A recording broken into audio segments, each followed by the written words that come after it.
ओकर केहू कुछ ना बिगाड़ी,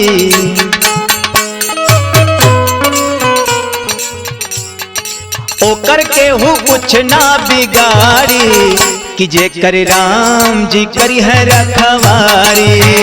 जेकर राम जी करी है रखवारी, जेकर राम जी करी है रखवारी। मन के सरधारी जे मुरारी,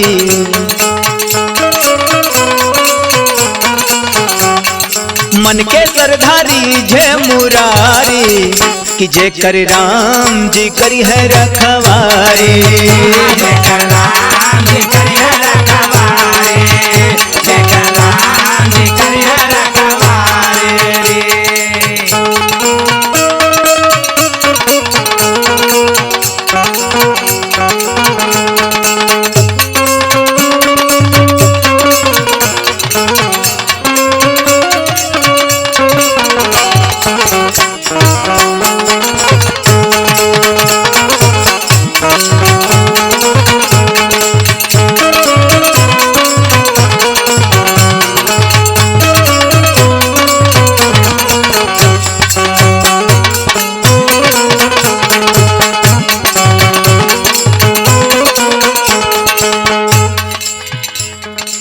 जेकर रक्षा भगवान स्वयं करेले, ओकर केहू कुछ बिगाड़ ना सकेला बाबू। अब सुनो, अजामिल अहिल्या तरी गढ़ का नारी, सभा बीच द्रौपदी हरि को पुकारी। अजामिल अहिल्या तरी गढ़ का नारी, सभा बीच द्रौपदी हरि को पुकारी। हारल खींचत दुशासन सारी, हारल खींचत दुशासन सारी, कि जे कर राम जी करी है रखवारी। जेकर राम जी करी है रखवारी, जेकर राम जी करी है रखवारी।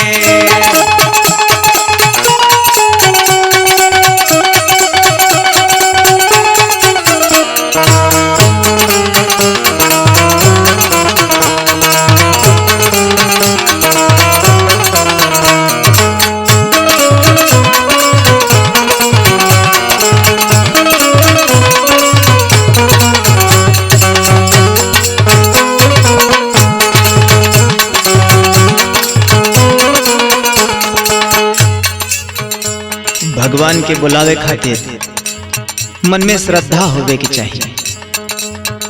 अगर श्रद्धा बा तो भगवान कुल काम छोड़ के पहले तुहार काम करेले। कैसे सुना, भाईल युद्ध जब गजराहल के बीच, खींचल चाहे गज के ऊ पानी के नीचे। भाईल युद्ध जब गजराहल के बीच, खींचल चाहे गज के ऊ पानी के नीचे। नंगे पाँव दौड़े मुरारी, नंगे पाँव दौड़े मुरारी, कि जे कर राम जी करी है रखवारी। जेकर राम जी करी है रखवारी, जेकर राम जी करी है रखवारी।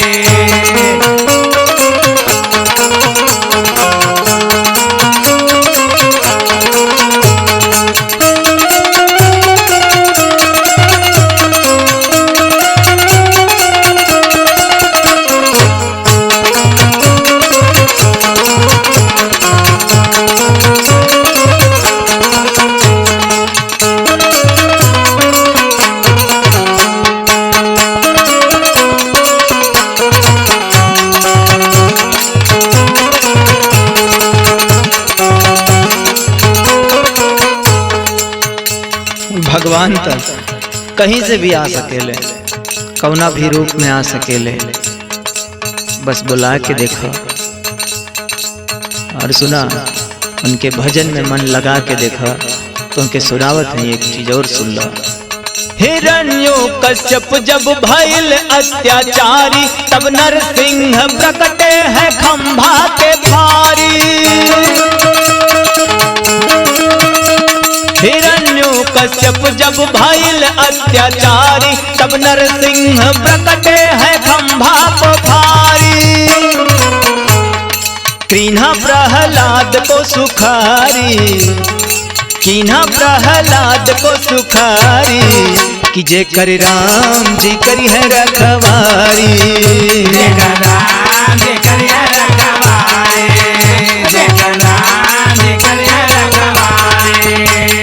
ओकर केहू कुछ ना बिगाड़ी, ओकर केहू कुछ ना बिगाड़ी, कि जे कर राम जी करी है रखवारी।